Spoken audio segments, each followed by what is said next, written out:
Gimana Pak Kami, saya ingin menyatakan satu hal, bahwa sebelum ada corona, ekonomi kita udah masalah. Saya bicara dengan Ketua Asosiasi Tanah Abang, Glodok, dan lain-lain, rata-rata penjualan udah drop. Sejak tahun 2017, 18, dan 19. Saya pernah tanya, rata-rata 50-60 tahun, pernah nggak dalam sejarah hidup Anda mengalami kondisi gini? Mereka bilang hanya sekali, pada masa akhir Bung Karno dan awal Pak Harto. Loh, bukan 98 jeblok. Maaf Pak, kita Tionghoa ketakutan dibakar, digebukin, kita tutup toko kita. Tapi sebulan kemudian kita buka lagi, hidup lagi, daya beli gak sehancur seperti hari ini. Nah, berbagai indikator, saya nggak usah ulangi karena biasanya ada yang rajin bantah-bantah saya, ya. Trade balance negatif, current account negatif, kemudian juga primary balance dan segala macam lah. Kita gunakan semua indikator makroekonomi. Sebelum ada corona, kita sudah mengalami krisis. Nah, tetapi seolah-olah ada stability, terutama di dalam nilai tukar. Karena apa? Didoping terus dengan pinjaman yang makin lama makin banyak, dengan yield bunga yang lebih tinggi. Rata-rata pada waktu itu hampir di atas 7% yieldnya. Negara lain jauh lebih rendah.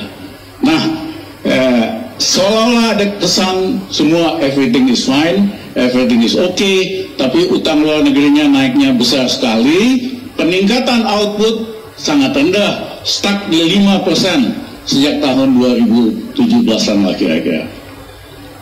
Nah, dengan adanya corona, itu terjadi di Cina pertengahan Desember Pak Kani kalau ingat, kasus pertama di Indonesia menurut Fakultas Kedokteran itu bulan Januari. Tapi kita dari Januari sampai pertengahan Maret itu dalam proses self denial. Nggak benar, nggak ada, kita kebal, kita nggak bakal kena karena cuaca dan sebagainya. Kita kehilangan 2,5 bulan yang paling berharga karena kita sibuk bantah-bantah, nggak benar, nggak betul dan sebagainya. Pejabat kita kan paling doyan membantah yang udah benar dibantah gitu. Nah,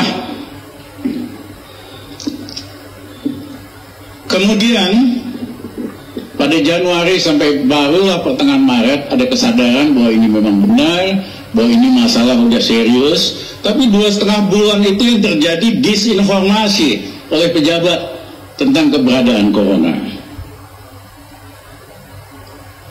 Nah, pada waktu kita mulai sadar itu, kita bukan yang nutup arus turis, arus pekerja dari Cina, malah izinkan, malah ada rencana mau kasih insentif sekian miliar untuk membantu meningkatnya turisme.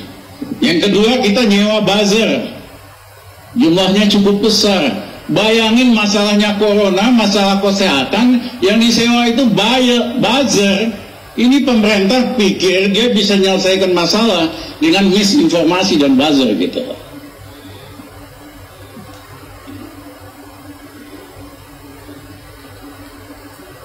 Ada juga pejabat yang tadinya super optimis kalau lihat pernyataannya. Ekonomi Indonesia bagus, makro bagus, stabil, begini, begitu. Tiba-tiba overnight, akhir Maret berubah menjadi super pesimis. Bahwa ekonomi Indonesia gara-gara corona, seolah-olah yang disalahkan hanya corona, bukan kebijakan sebelumnya yang super konservatif, yang ngawur, ya, dan tidak ada value added-nya. Itu tiba-tiba menjadi super pesimis bahwa ekonomi Indonesia bakal anjlok minus 2%. Sebetulnya ini hanya alasan yang dicari-cari untuk menjustifikasi, memberikan alasan bahwa budget defisit bisa ditingkatkan dari minus 3% GDP ke 5% GDP.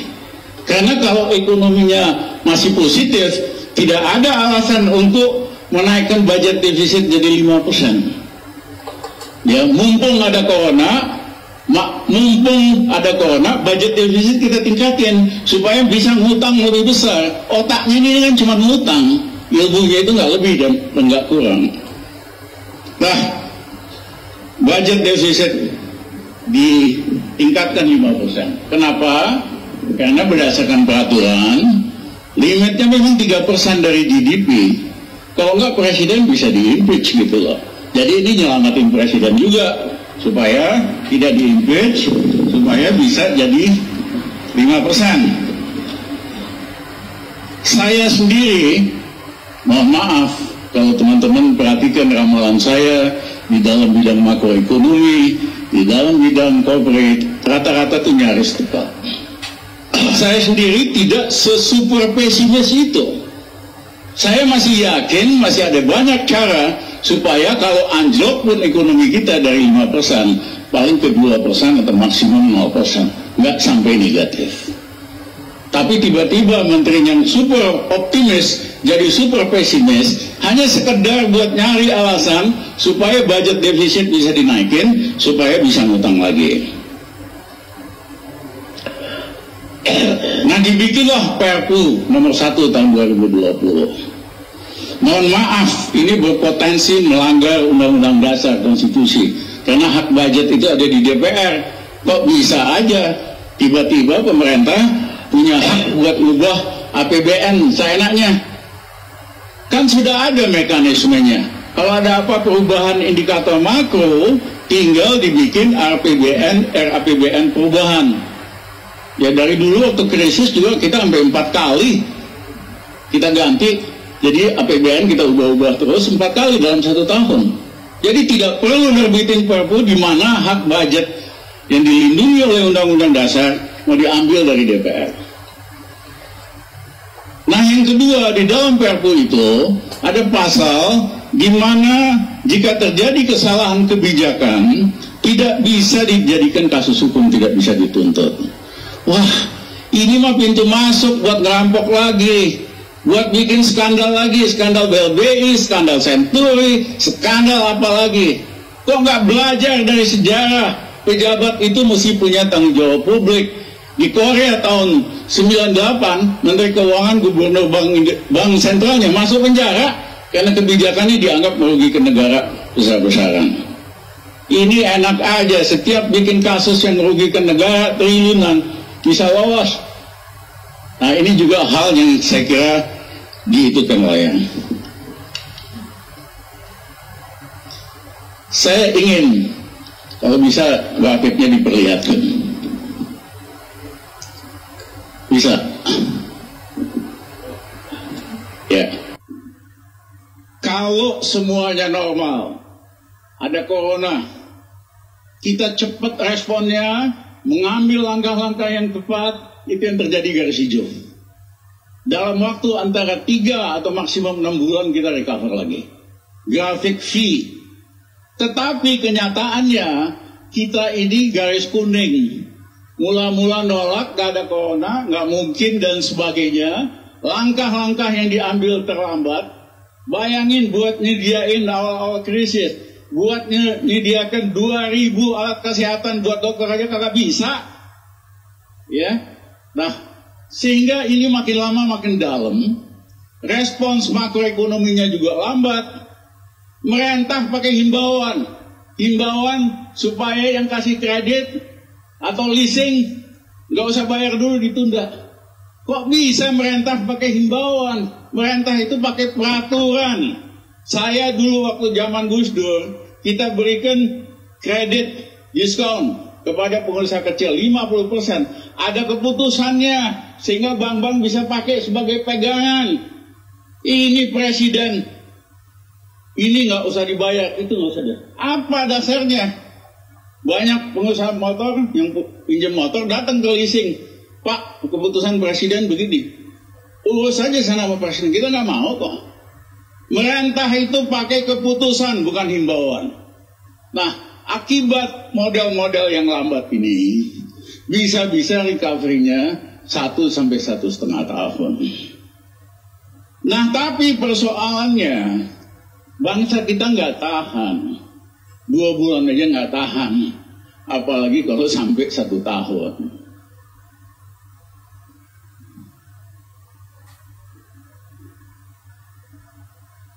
Bagaimana kalau kita mau cepat? Saya setuju dengan Pak JK tadi. Fokus untuk menyelesaikan, menghambat corona. Ya, yang lain-lain itu secondary. Karena kalau itu dilakukan, coronanya berhenti, ya dia balik lagi, pulih kembali. Tapi kalau kita cara menangani corona masih penuh dengan disinformasi, tidak memberikan fakta yang benar, tidak melakukan hal yang apa diperlukan, makin lama ini makin panjang, ekonominya akan lebih ribet, yang berguguran makin banyak. Yang kedua, punya uang nggak sih pemerintah? Masih. Itu ada saldo silva total 270 triliun. Hentikan semua proyek-proyek infrastruktur termasuk ibu kota baru yang kagak jelas itu, yang ngerjain cuma McKinsey, untuk kualitas risetnya juga payah kok. Ya hentikan dulu, pakai uangnya untuk menyelesaikan masalah corona dan kebutuhan dasar. Memang pajak turun, tapi menurut hitungan kami masih adalah sekitar hampir 300 triliun. Yang ketiga, terima kasih sedikit sama Prabowo.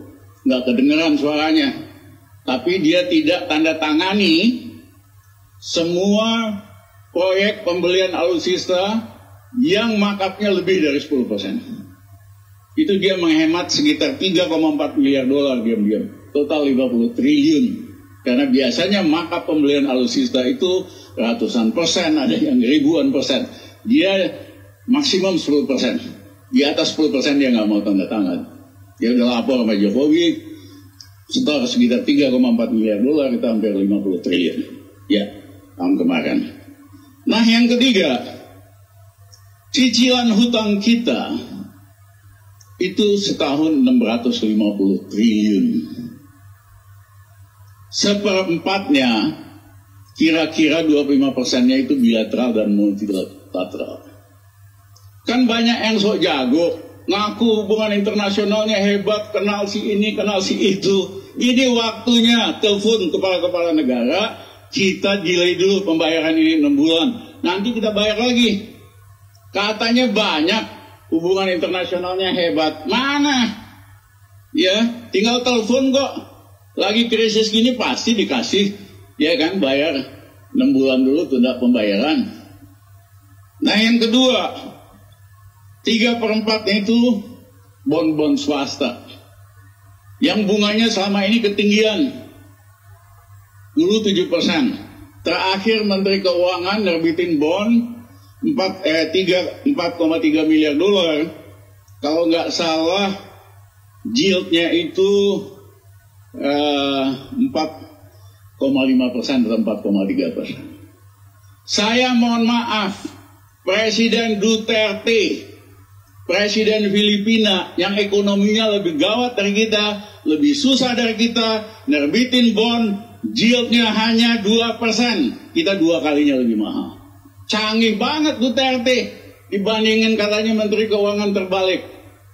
Nah, menurut saya ini waktunya kita swap bond-bond kita yang jangka pendek, yang bunganya kemahalan, mumpung bond yield di seluruh dunia negatif.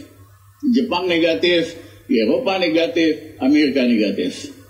Ya, kita bisa tukar kasih yield misalnya 1%, 2%, strukturnya diperpanjang.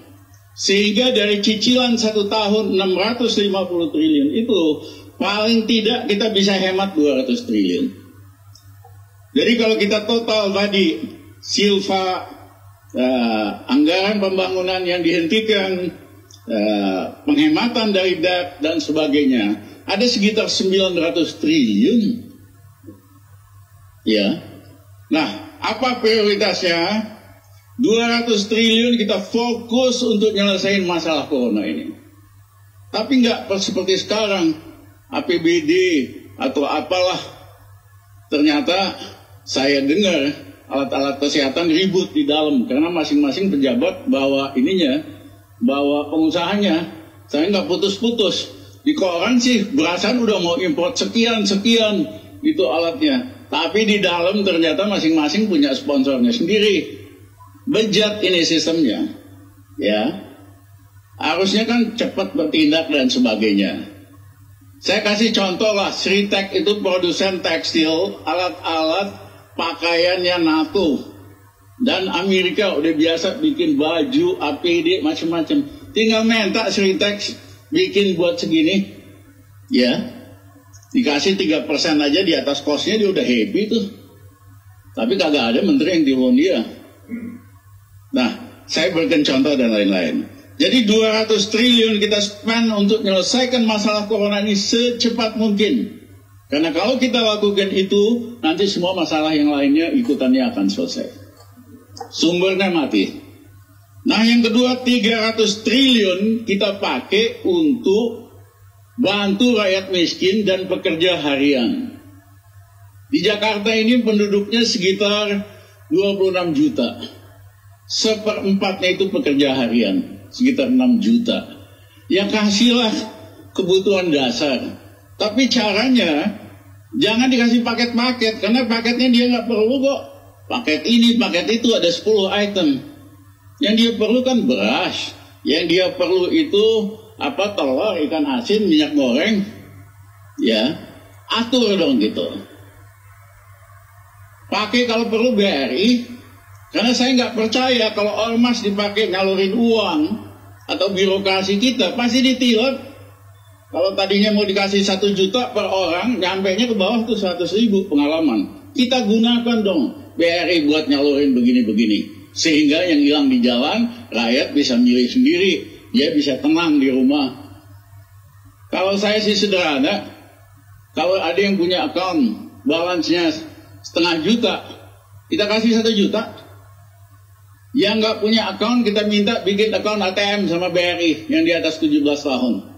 BRI itu punya cabang di seluruh Indonesia, punya satelit, kapasitas komputernya 4 kali dari BCA, jumlah transaksinya 3 kali dari BCA, walaupun kecil-kecil. Suruh rakyat bikin ATM selama 17 tahun, di atas 70 tahun. Sampai desa-desa dia punya cabang. Seneng kok dia dapat klien baru. Nah nanti kita salurin. Apa 1 juta per anak atau apa. Sehingga betul-betul sampai sama rakyat. Nah kalau kita lakukan itu, bank juga istilahnya penetrasi bank lebih tinggi.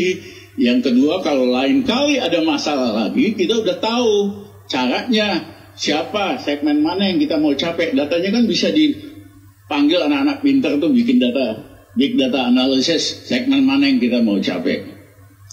Nah 200 triliun lagi kita spend untuk meningkatkan makanan. Saya awal corona udah bilang, hentikan semua proyek infrastruktur ini, fokus di dalam food production. Kenapa? Pada skala global akan terjadi kekurangan makanan. Sederhana, orang kalau diam di rumah, menengah atas dia konsumsi lebih banyak. Lihat aja banyak yang makin gendut selama krisis ini. Artinya konsumsinya naik 10%. Tetapi supply-nya drop 25%. Jadi bukan hanya karena panic buying. Selain panic buying, consumption naik 10%, supply turun 25%. Sehingga akan ada shortage dalam makanan.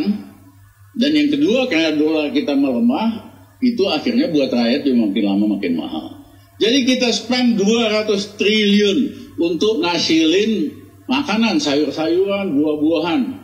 Sayur-sayuran cuma 2 bulan, lain-lain 3 bulan. Bawang putih yang selalu kita import hampir belasan triliun, kita tanam. Memang selama ini hanya bisa di Brebes sama Pati. Minta teman-teman IPB, ada dong tanah di tempat lain yang bisa. Nah kalau setahun kita bisa 3 kali produksi, tahun depan kita ekspornya bawang putih. Jadi krisis ini kita gunakan sebagai kesempatan untuk memacu food production, termasuk beras dan lain-lainnya. Pilih aja 10 komoditi lah, jagung dan lain-lainnya. Itu rakyat ada kerjaan, kita nggak kelaparan rakyatnya. Kalau corona ini selesai, kita bisa jadi pemain untuk ekspor. Ya, karena di Thailand mereka putuskan untuk ngurangin ekspornya. Ya, karena rakyatnya banyak yang nganggur, dibagi Vietnam sama Thailand. Nah, surplusnya itu cuma 2 juta ton. Kalau mereka pakai lebih banyak buat dalam negeri, kita akan kesulitan loh. Yang ketiga,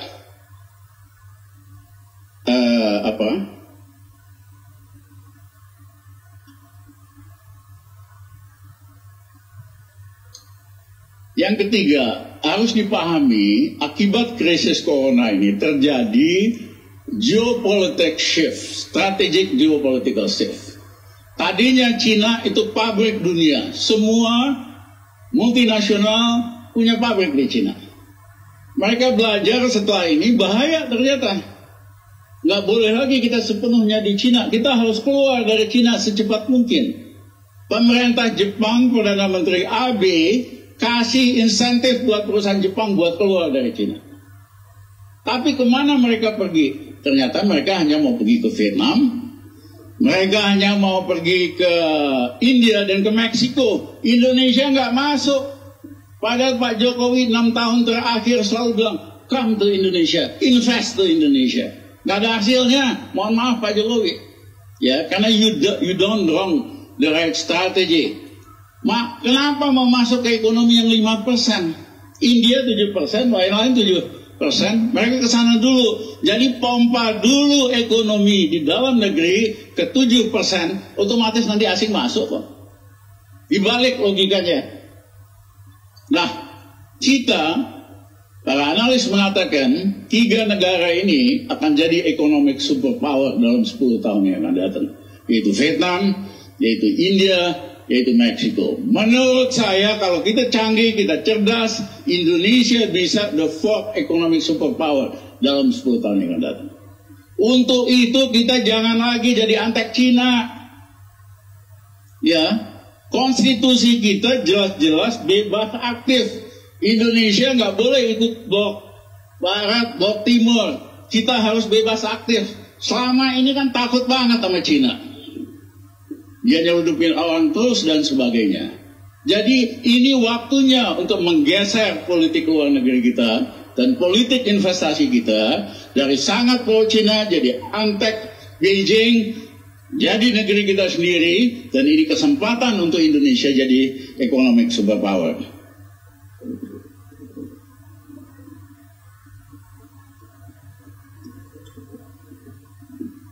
Saya mohon maaf. Tempat ya, ada ide mau nyetak uang, printing money. Mohon maaf, printing money pada saat pemerintahnya itu tidak kredibel, banyak KKN and abuse of power, printing money itu bahaya sekali. Pasti inflasi. Tapi yang penting begitu pemerintah Indonesia printing money, rupiah bisa anjlok ke 20.000 kok. Kecuali pemerintahnya jauh lebih kredibel hari ini. Nah, kembali ke grafik tadi, saya minta tolong dikasih lihat sekali lagi, Dik. Apa sih yang terjadi? Bayangkan samurai raksasa jatuh dari langit. Kita sok jago, walaupun kita raksasa, kita tahan ini samurai. Tangan kita bleeding. Kita nggak sanggup. Kasarnya, Indonesia nggak kaya-kaya amat. Kalau ada perusahaan mau buyback saham, bleeding loh. Lihat aja semua grup-grup besar di Indonesia. Valuasinya drop, ada yang 200 triliun dan sebagainya. Samurai itu harus jatuh dulu ke tanah. Baru kita lakukan sesuatu. Nah, kita ini tidak cukup kuat untuk melakukan macro pumping.